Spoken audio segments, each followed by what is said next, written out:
Hay puertas que nunca se abren, puertas que llevan 50 años selladas por el óxido, la vergüenza y el miedo. Detrás de esas puertas, el tiempo no pasa, se pudre, se descompone en un ciclo infinito de oscuridad y susurros. Hoy vamos a hablar de una de esas puertas. En Monterrey, la Sultana del Norte, la ciudad del progreso, la capital industrial de México, la ciudad de los rascacielos de cristal y las fortunas de acero, un monumento al futuro, al trabajo, al éxito. Pero en las venas de este gigante de concreto hay barrios olvidados, cicatrices de pobreza que la ciudad prefiere no mirar, heridas que supuran en silencio en las faldas de los cerros que la rodean. Y en uno de esos barrios, en una casa que parecía un fantasma, existió un reino de una sola habitación, un universo de 4 por 4 metros, un reino de oscuridad y suciedad, gobernado por un rey loco que se creía un profeta, y habitado por una familia que era, a la vez, su congregación, su harén y su prisión. Esta es la historia de la familia Guzmán. Padres, hijos, hermanos, nietos, todos viviendo, naciendo y muriendo en el mismo cuarto durante medio siglo. Una historia de incesto sistemático, justificado por una fe retorcida y alimentado por el terror. Un horror que creció a plena vista, en el silencio cómplice de los vecinos y la indiferencia de un sistema que no quería ver. Yo soy Mateo del Valle, y esto es Realidad Prohibida. Lo que estás a punto de escuchar es un viaje al corazón de la locura. No es una locura lejana de un libro antiguo. Es una locura que respiró el mismo aire que nosotros.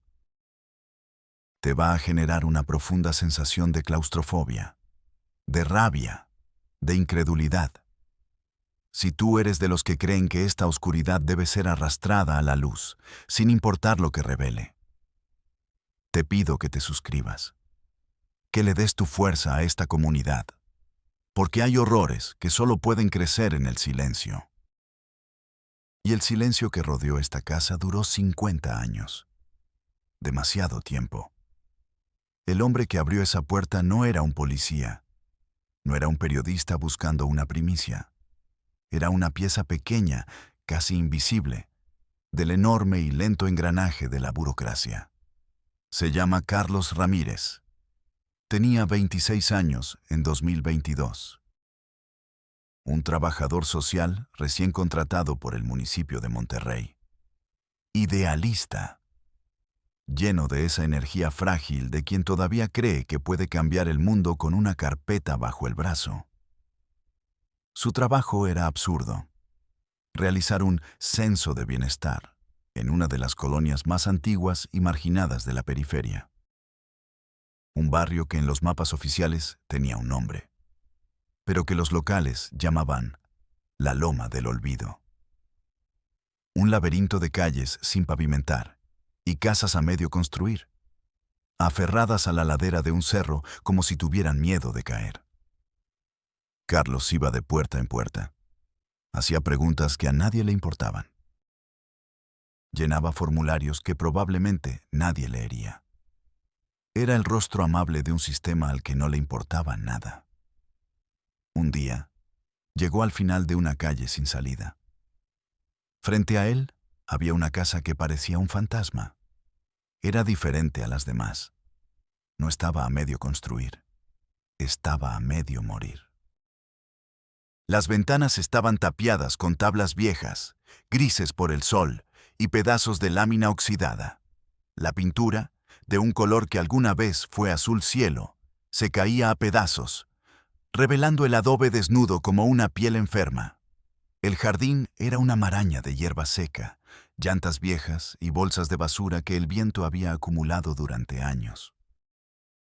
En su lista, en su tableta digital, la casa estaba marcada como deshabitada. Pero Carlos sintió algo, una presencia, un silencio que no era de abandono, era un silencio vigilante, pesado. Le preguntó a una vecina, una anciana que barría su banqueta con una lentitud ritual. Buenas tardes, señora. La casa del final. ¿Sabe quién vive ahí? La anciana se detuvo. No lo miró. Fijó su vista en una grieta en el pavimento. Nadie, joven. Ahí no vive nadie. Es la casa del loco. Mejor ni se acerque. Trae mala suerte. La frase, en lugar de alejarlo, lo atrajo.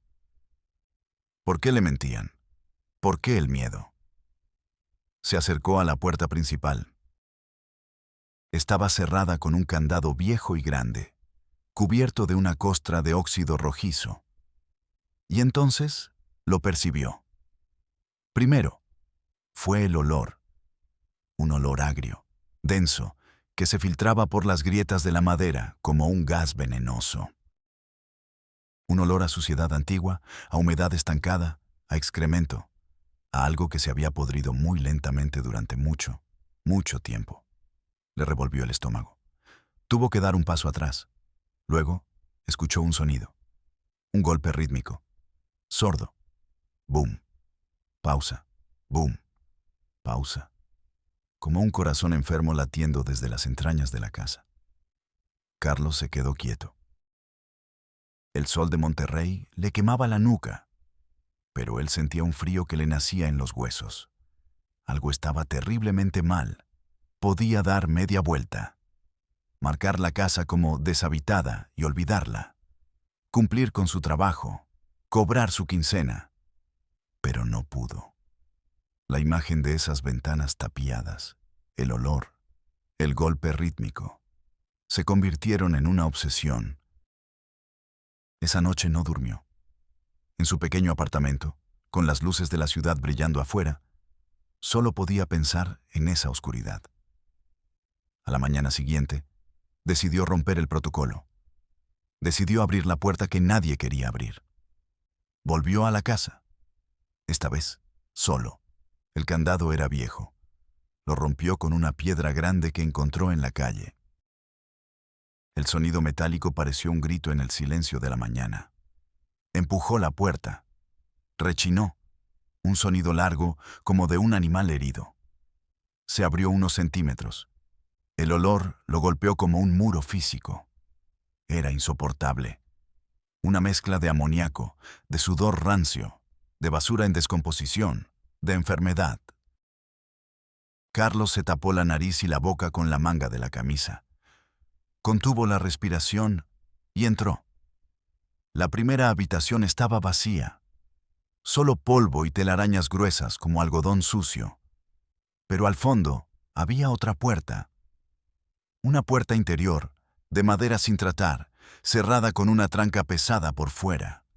De allí venía el olor. Y el sonido. Boom, boom, boom. Su corazón latía al mismo ritmo que los golpes. Sintió un miedo primitivo. Un impulso visceral de salir corriendo. Pero pensó en su trabajo. En la gente que se suponía debía ayudar. Con las manos temblorosas, quitó la tranca y abrió la puerta del infierno. La oscuridad era casi total. El aire tan espeso que se podía masticar. La única luz entraba por unas cuantas grietas en el techo de lámina. Rayos de luz sucia que cortaban las tinieblas y hacían bailar las partículas de polvo. Tardó unos segundos en que sus ojos se acostumbraran. Y entonces empezó a ver las formas, las siluetas. Había gente en esa habitación. Al fondo, sentado en una especie de trono hecho de cajas de cartón y trapos viejos, había un hombre. Un anciano de barba larga y blanca, enmarañada, y ojos que brillaban con una locura febril en la penumbra. Era Lorenzo Guzmán, el patriarca. A su alrededor, en el suelo, sobre colchones podridos y manchados, estaba el resto de la familia. Una mujer mayor, inmóvil, acostada de espaldas, con la mirada perdida en el techo. Era Marta, la esposa. Parecía una estatua de cera. Otra mujer, de unos 40 años, que acunaba a un bebé casi esquelético. Era su hija mayor, Rosa, y había más. Niños, adolescentes, de diferentes edades, todos pálidos, desnutridos, con el pelo enmarañado y la ropa hecha jirones. Había al menos 10 personas en esa habitación de 4 por 4 metros. El sonido rítmico, el boom boom, venía de un joven de unos 15 años que se golpeaba la cabeza contra la pared de adobe. Metódicamente, sin parar, con los ojos cerrados, Carlos sintió que las piernas le fallaban. El olor era tan fuerte que le ardían los ojos. El sabor de la bilis le subió a la garganta. «¿Quién eres?», retumbó la voz del anciano. Una voz sorprendentemente fuerte. «¿Vienes del mundo del pecado a tentar a mi rebaño? ¿Eres un demonio enviado por Satanás?». Carlos no pudo responder. Sus ojos se fijaron en otra figura. Un niño, de unos 6 años, acurrucado en un rincón. No hablaba, no se movía, solo emitía un sonido con la lengua. Un chasquido rítmico, seco. Clic, clic, clic, como un insecto. Era el único lenguaje que conocía. Fue en ese momento que Carlos entendió la verdadera dimensión del horror. Miró los rostros de los niños. Todos tenían los mismos ojos. La misma mandíbula. El mismo puente de la nariz. Los ojos de Lorenzo Guzmán. La hija mayor, Rosa, era también madre. Y su hijo era hijo de su propio padre. Los adolescentes eran hijos y nietos de Lorenzo, hermanos y tíos entre sí. Era una telaraña genética, un árbol genealógico que se había convertido en un nudo ciego. Se apoyó contra el marco de la puerta para no caer. La madera estaba húmeda, grasienta, repugnante. Sintió una náusea violenta. «Somos la última familia pura», proclamó Lorenzo desde su trono de basura. «El mundo de afuera está condenado, lleno de fornicación y demonios. Dios me ordenó sellar esta puerta y multiplicarnos entre nosotros como los primeros hombres, para preservar la semilla sagrada hasta el día del juicio final». Carlos dio un paso atrás, luego otro. Salió de la habitación, cerró la puerta. Corrió fuera de la casa, tropezando, ciego de pánico. Cayó de rodillas en la tierra seca del jardín y vomitó. Vomitó hasta que solo le quedaron arcadas secas. El sol le pareció una burla. El aire limpio, un lujo obsceno. Estaba temblando, no de miedo, de un horror tan profundo que no tenía nombre.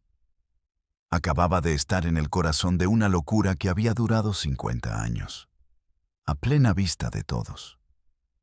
Carlos necesitaba entender, no para justificar, para procesar. ¿Cómo empieza una locura así?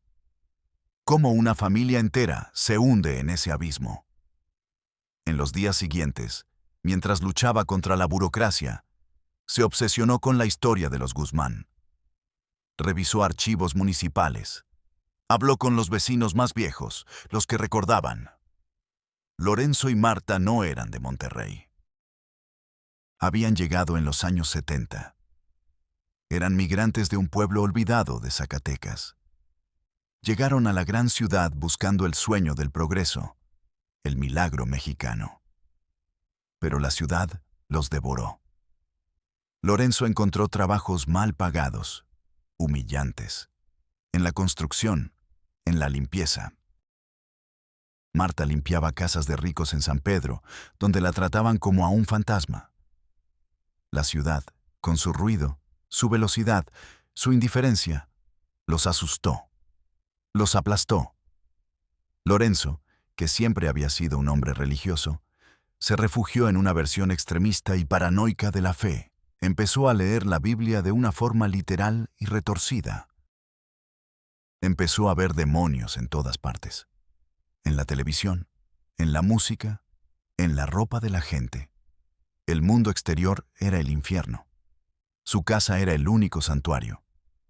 Cuando nació su primera hija, Rosa, su paranoia se convirtió en una misión divina. Tenía que protegerla del mundo del pecado. Dejó de mandarla a la escuela. Luego, tapió las ventanas. Una por una. Marta intentó luchar al principio, pero Lorenzo la golpeaba. Le leía pasajes del Apocalipsis. La convenció de que él era un profeta, que hablaba directamente con Dios.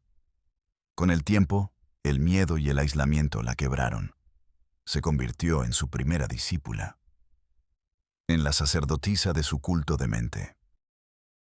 Cuando Rosa cumplió los 13 años, Lorenzo recibió su revelación final. Para mantener la sangre pura, incontaminada por el mundo exterior, Dios le ordenaba tomar a su propia hija como esposa, como los patriarcas del Antiguo Testamento, como Adán y Eva.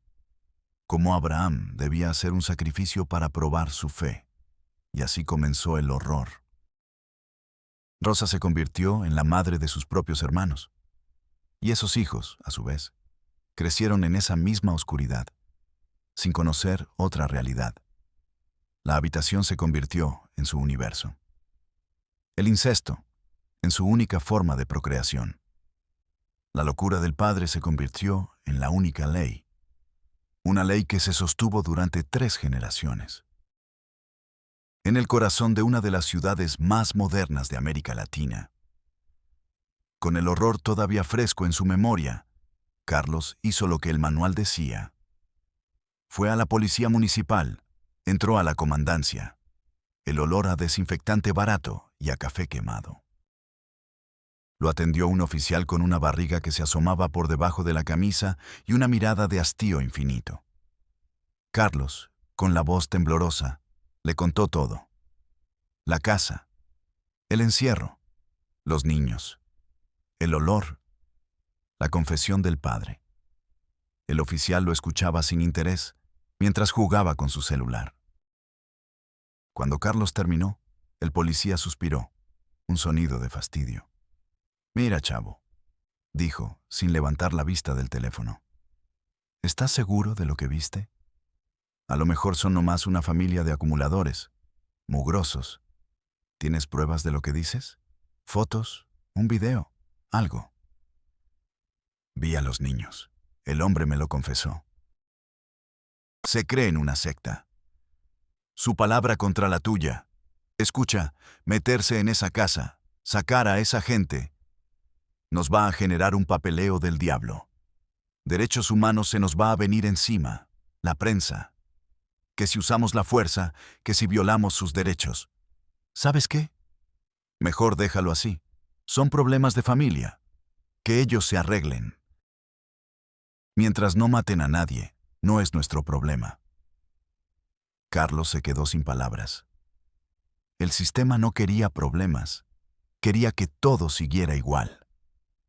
Salió de la comandancia sintiendo una rabia fría. No se rindió. Fue al DIFE. Las oficinas eran limpias, modernas. La licenciada Benítez, una mujer de unos 50 años con traje sastre, lo recibió con una sonrisa profesional. Escuchó la historia de Carlos con atención, asintiendo, tomando notas. Joven Ramírez, es una situación extremadamente grave. Verdaderamente perturbadora. Entonces, ¿van a intervenir?, preguntó Carlos con un hilo de esperanza. La licenciada suspiró. Nuestro protocolo de actuación es muy claro. Para iniciar una intervención de este calibre, necesitamos una denuncia formal, idealmente de una de las víctimas. Las víctimas están aterradas. No conocen otro mundo. Su madre es cómplice. La calma de la licenciada era una pared de hielo. Comprendo su frustración. Pero la ley nos ata de manos. Actuar sin una base legal sólida nos expondría a una demanda. Necesitamos seguir el procedimiento correcto. ¿Y cuál es el procedimiento correcto mientras un niño se golpea la cabeza contra una pared? La sonrisa de la mujer se desvaneció. El procedimiento correcto es que usted elabore un informe detallado. Lo turnaremos a nuestro departamento jurídico. Ellos lo analizarán y determinarán si hay elementos suficientes para solicitar una orden judicial. El proceso puede tardar algunas semanas o meses. Archivar el horror, diluirlo en trámites. Hizo un último y desesperado intento. La Fiscalía General del Estado. Un agente del Ministerio Público joven y ambicioso lo atendió. Carlos fue directo, agresivo. El fiscal hojeó los papeles. Bostezó. Un bostezo rápido que intentó disimular. «Mire, joven», dijo, con el tono de quien le habla a un niño ingenuo. «Su enfoque está mal. Usted me presenta esto como un caso de violencia intrafamiliar. Es un pantano legal. El tipo va a alegar motivos religiosos. Sus abogados van a volver esto un circo». El fiscal sonrió, una sonrisa cínica. «Pero si usted me dijera, por ejemplo, que uno de esos niños ha desaparecido, o que sospecha que lo mataron y lo enterraron en el patio, la situación cambia». Carlos lo miró, incrédulo. Si el niño desaparece, se convierte en un caso de persona desaparecida o de homicidio. Eso le corresponde a otra dependencia, a la Fiscalía de Alto Impacto. Ellos tienen más recursos, más presión mediática. Para eso sí hay protocolos claros. Usted solo tendría que llenar el formato 2B. El sistema no buscaba justicia. Buscaba un crimen que fuera fácil de procesar. Buscaba un cadáver. Una víctima muerta era más sencilla que una familia viva y rota. Esa noche, Carlos supo que el sistema no iba a ayudar. El sistema era parte del problema, así que hizo lo único que le quedaba. Rompió todas las reglas. Llamó a un contacto que tenía en un periódico local. Le entregó toda la información, de forma anónima. 2 días después, la historia explotó. La Casa del Horror de Monterrey, la televisión, la radio, las redes sociales. El escándalo fue tan grande que las autoridades, las mismas que lo habían ignorado, se vieron forzadas a actuar. No por justicia, por vergüenza, por imagen pública. La policía derribó la puerta. Las cámaras capturaron las imágenes de la familia saliendo a la luz por primera vez en décadas. Parpadeando, aterrados, cubriéndose la cara, fueron rescatados. Pero el final no fue feliz. ¿Cómo se repara una vida rota en 50 años? La familia fue separada.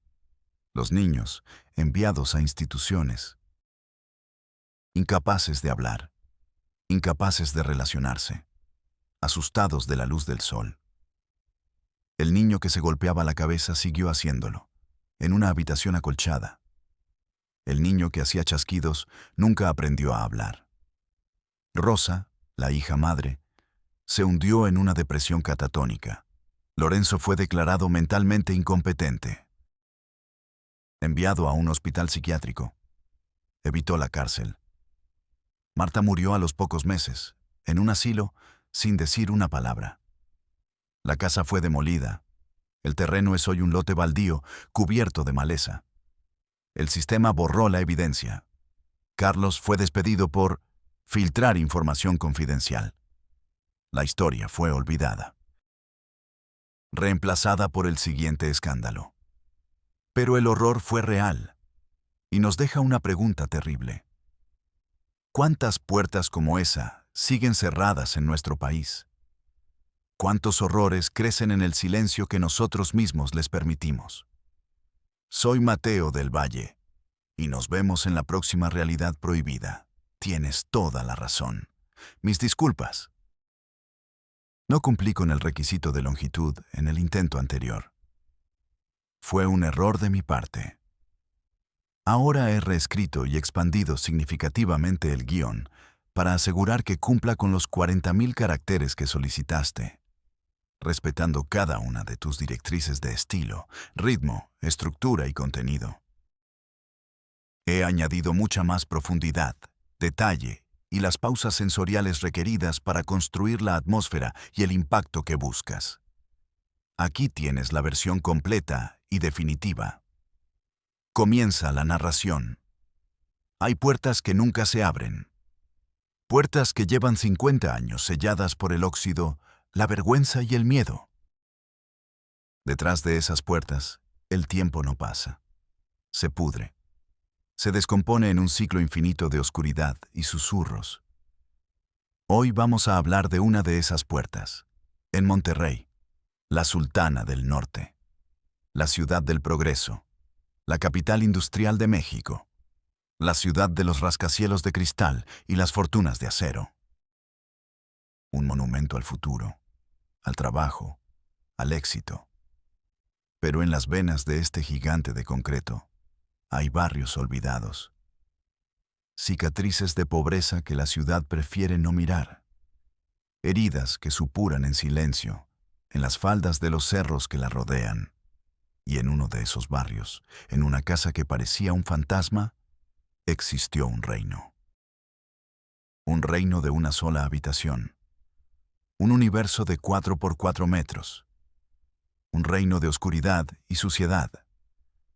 Gobernado por un rey loco que se creía un profeta, y habitado por una familia que era, a la vez, su congregación, su harén y su prisión. Esta es la historia de la familia Guzmán. Padres, hijos, hermanos, nietos. Todos viviendo, naciendo y muriendo en el mismo cuarto durante medio siglo. Una historia de incesto sistemático, justificado por una fe retorcida y alimentado por el terror. Un horror que creció a plena vista, en el silencio cómplice de los vecinos y la indiferencia de un sistema que no quería ver. Yo soy Mateo del Valle, y esto es Realidad Prohibida. Lo que estás a punto de escuchar es un viaje al corazón de la locura. No es una locura lejana, de un libro antiguo. Es una locura que respiró el mismo aire que nosotros. Te va a generar una profunda sensación de claustrofobia, de rabia, de incredulidad. Si tú eres de los que creen que esta oscuridad debe ser arrastrada a la luz, sin importar lo que revele, te pido que te suscribas, que le des tu fuerza a esta comunidad, porque hay horrores que solo pueden crecer en el silencio. Y el silencio que rodeó esta casa duró 50 años. Demasiado tiempo. El hombre que abrió esa puerta no era un policía. No era un periodista buscando una primicia. Era una pieza pequeña, casi invisible, del enorme y lento engranaje de la burocracia. Se llama Carlos Ramírez. Tenía 26 años en 2022. Un trabajador social recién contratado por el municipio de Monterrey. Idealista. Lleno de esa energía frágil de quien todavía cree que puede cambiar el mundo con una carpeta bajo el brazo. Su trabajo era absurdo. Realizar un censo de bienestar en una de las colonias más antiguas y marginadas de la periferia. Un barrio que en los mapas oficiales tenía un nombre, pero que los locales llamaban la Loma del Olvido. Un laberinto de calles sin pavimentar y casas a medio construir, aferradas a la ladera de un cerro como si tuvieran miedo de caer. Carlos iba de puerta en puerta. Hacía preguntas que a nadie le importaban. Llenaba formularios que probablemente nadie leería. Era el rostro amable de un sistema al que no le importaba nada. Un día, llegó al final de una calle sin salida. Frente a él, había una casa que parecía un fantasma. Era diferente a las demás. No estaba a medio construir. Estaba a medio morir. Las ventanas estaban tapiadas con tablas viejas, grises por el sol, y pedazos de lámina oxidada. La pintura, de un color que alguna vez fue azul cielo, se caía a pedazos, revelando el adobe desnudo como una piel enferma. El jardín era una maraña de hierba seca. llantas viejas y bolsas de basura que el viento había acumulado durante años. En su lista, en su tableta digital, la casa estaba marcada como deshabitada. Pero Carlos sintió algo. Una presencia. Un silencio que no era de abandono. Era un silencio vigilante, pesado. Le preguntó a una vecina, una anciana que barría su banqueta con una lentitud ritual. «Buenas tardes, señora. La casa del final, ¿sabe quién vive ahí?» La anciana se detuvo. No lo miró. Fijó su vista en una grieta en el pavimento. Nadie, joven. Ahí no vive nadie. Es la casa del loco. Mejor ni se acerque. Trae mala suerte. La frase, en lugar de alejarlo, lo atrajo. ¿Por qué le mentían? ¿Por qué el miedo? Se acercó a la puerta principal. Estaba cerrada con un candado viejo y grande, cubierto de una costra de óxido rojizo. Y entonces lo percibió. Primero, fue el olor.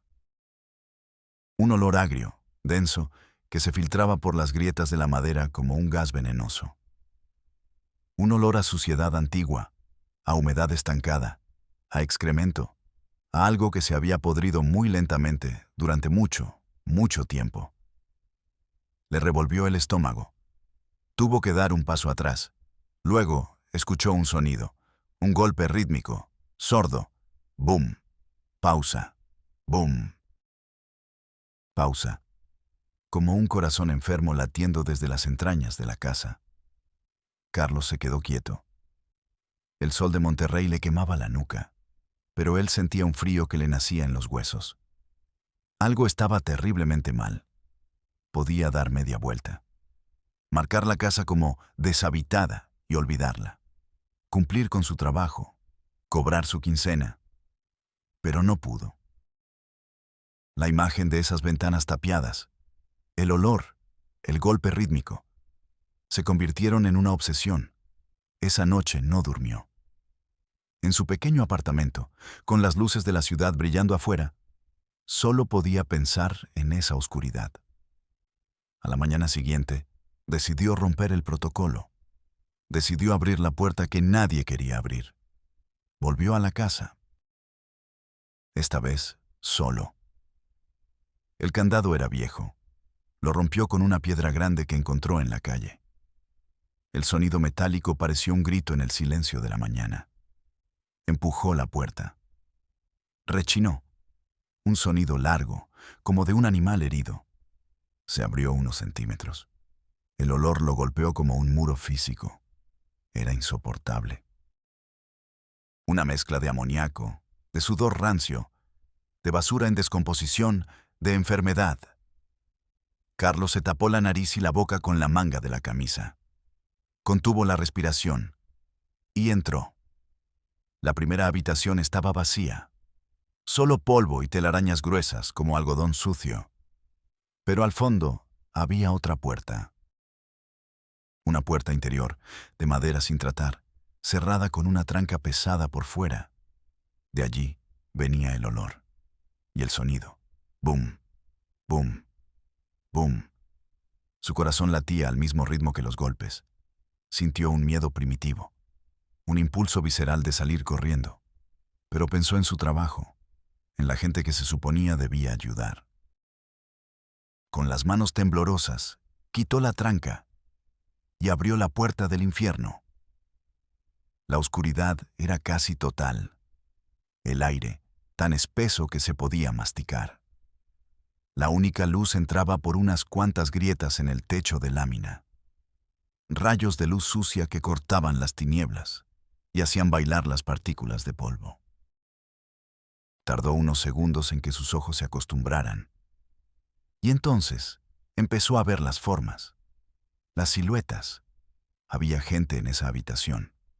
Al fondo, sentado en una especie de trono hecho de cajas de cartón y trapos viejos, había un hombre. Un anciano de barba larga y blanca, enmarañada y ojos que brillaban con una locura febril en la penumbra. Era Lorenzo Guzmán, el patriarca. A su alrededor, en el suelo, Sobre colchones podridos y manchados estaba el resto de la familia. Una mujer mayor, inmóvil, acostada de espaldas, con la mirada perdida en el techo. Era Marta. La esposa parecía una estatua de cera. Otra mujer, de unos 40 años, que acunaba a un bebé casi esquelético. Era su hija mayor, Rosa, y había más. Niños, adolescentes, de diferentes edades, todos pálidos, desnutridos, con el pelo enmarañado y la ropa hecha jirones. Había al menos 10 personas en esa habitación de 4 por 4 metros. El sonido rítmico, el boom boom, venía de un joven de unos 15 años que se golpeaba la cabeza contra la pared de adobe, metódicamente, sin parar, con los ojos cerrados. Carlos sintió que las piernas le fallaban. El olor era tan fuerte que le ardían los ojos. El sabor de la bilis le subió a la garganta. ¿Quién eres?, retumbó la voz del anciano. Una voz sorprendentemente fuerte. Vienes del mundo del pecado a tentar a mi rebaño. Eres un demonio enviado por Satanás. Carlos no pudo responder. Sus ojos se fijaron en otra figura. Un niño, de unos 6 años, acurrucado en un rincón. No hablaba. No se movía. Solo emitía un sonido con la lengua. Un chasquido rítmico, seco. Clic, clic, clic. Como un insecto. Era el único lenguaje que conocía. Fue en ese momento que Carlos entendió la verdadera dimensión del horror. Miró los rostros de los niños. Todos tenían los mismos ojos, la misma mandíbula, el mismo puente de la nariz. Los ojos de Lorenzo Guzmán. La hija mayor, Rosa, era también madre. Y su hijo era hijo de su propio padre. Los adolescentes eran hijos y nietos de Lorenzo, hermanos y tíos entre sí. Era una telaraña genética, un árbol genealógico que se había convertido en un nudo ciego. Se apoyó contra el marco de la puerta para no caer. La madera estaba húmeda, grasienta, repugnante. Sintió una náusea violenta.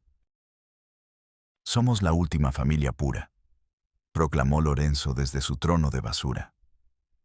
El mundo de afuera está condenado, lleno de fornicación y demonios.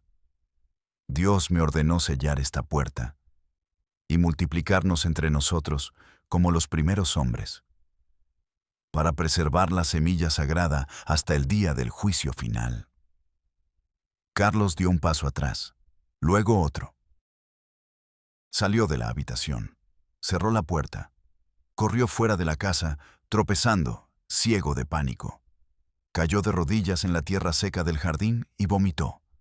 Vomitó hasta que solo le quedaron arcadas secas. El sol le pareció una burla. El aire limpio, un lujo obsceno. Estaba temblando. No de miedo, de un horror tan profundo que no tenía nombre. Acababa de estar en el corazón de una locura que había durado 50 años. A plena vista de todos. Carlos necesitaba entender. No para justificar, para procesar. ¿Cómo empieza una locura así? ¿Cómo una familia entera se hunde en ese abismo? En los días siguientes, mientras luchaba contra la burocracia, se obsesionó con la historia de los Guzmán. Revisó archivos municipales.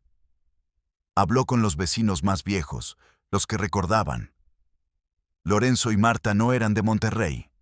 Habían llegado en los años 70. Eran migrantes de un pueblo olvidado de Zacatecas.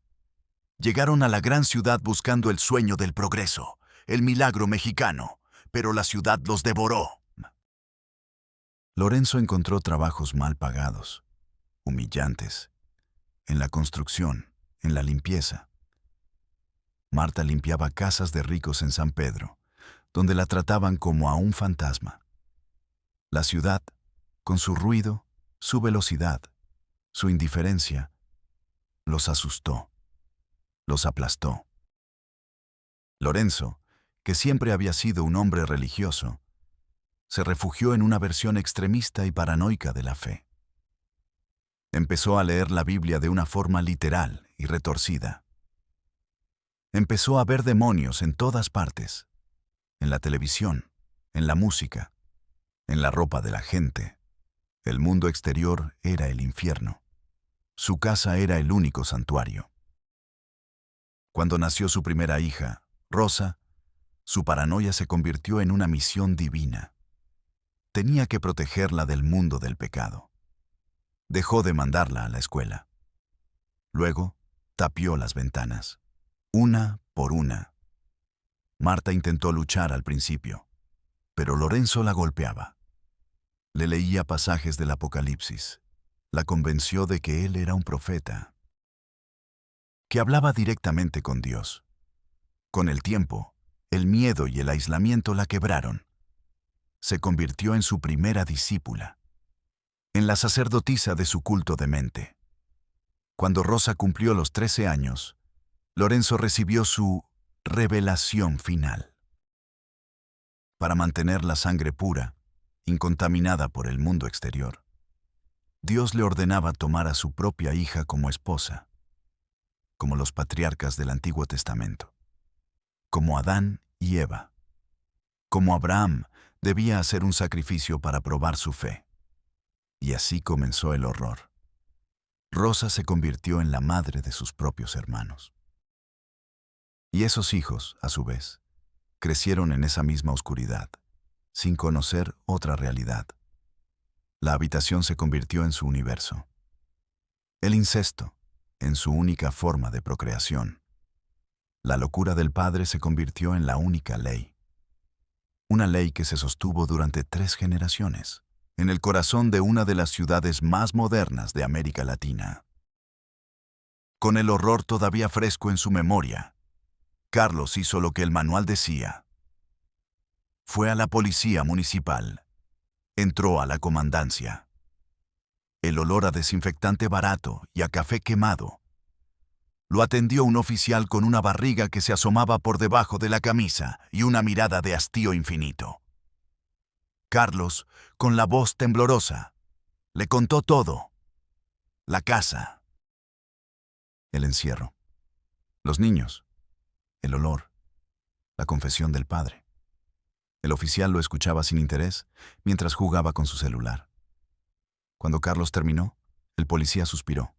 Un sonido de fastidio. «Mira, chavo», dijo, sin levantar la vista del teléfono.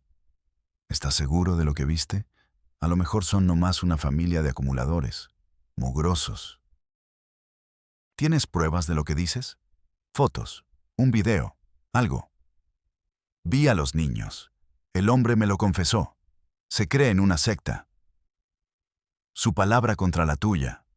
Escucha, meterse en esa casa, sacar a esa gente, nos va a generar un papeleo del diablo.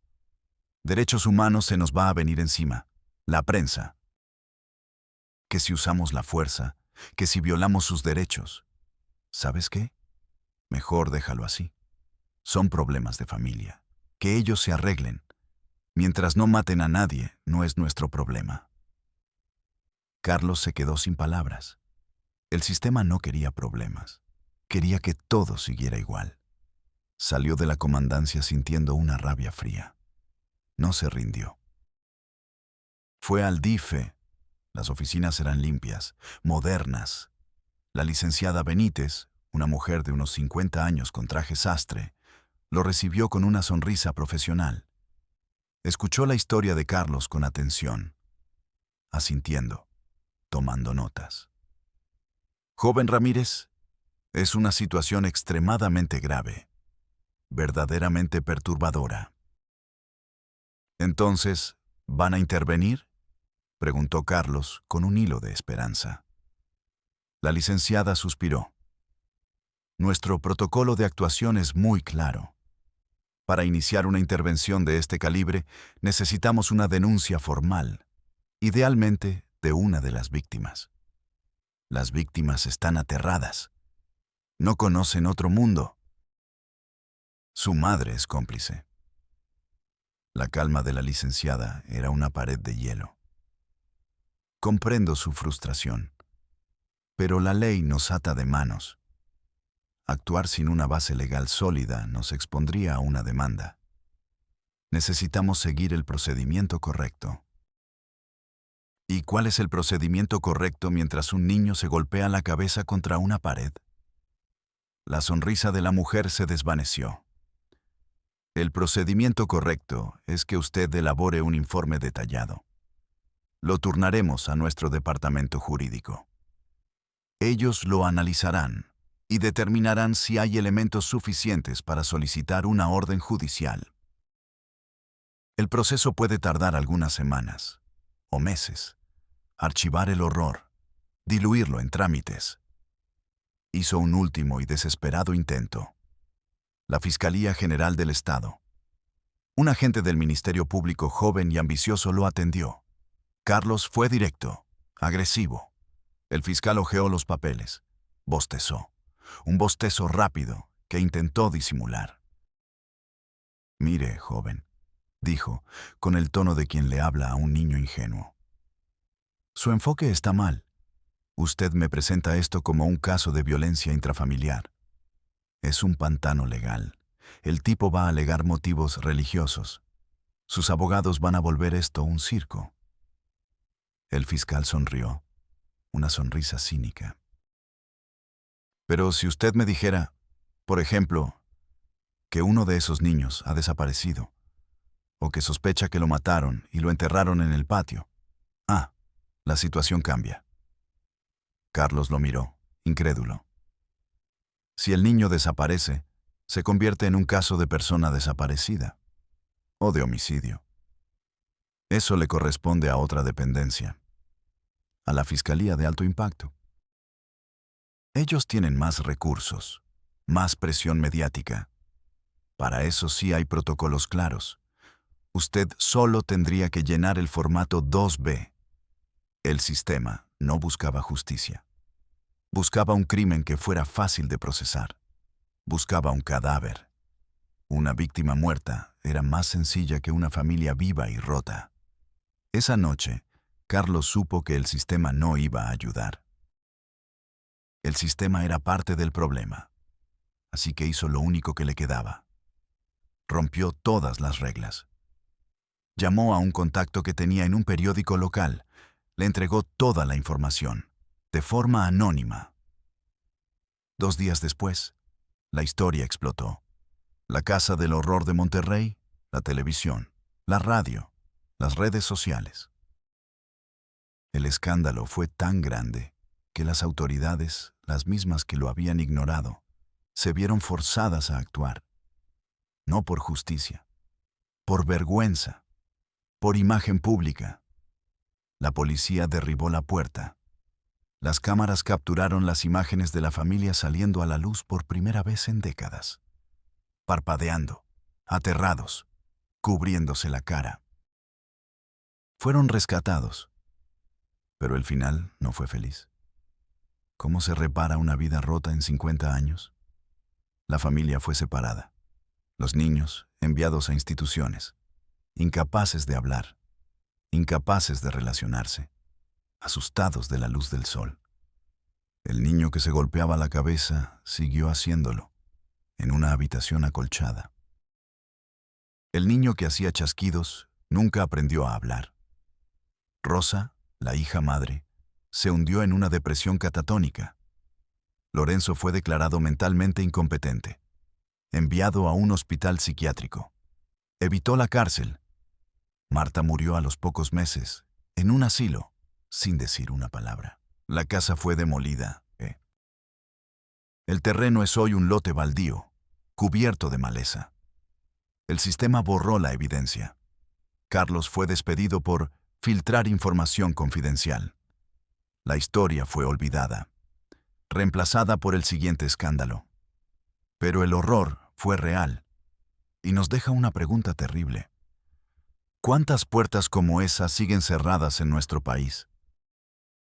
¿Cuántos horrores crecen en el silencio que nosotros mismos les permitimos? Soy Mateo del Valle y nos vemos en la próxima Realidad Prohibida.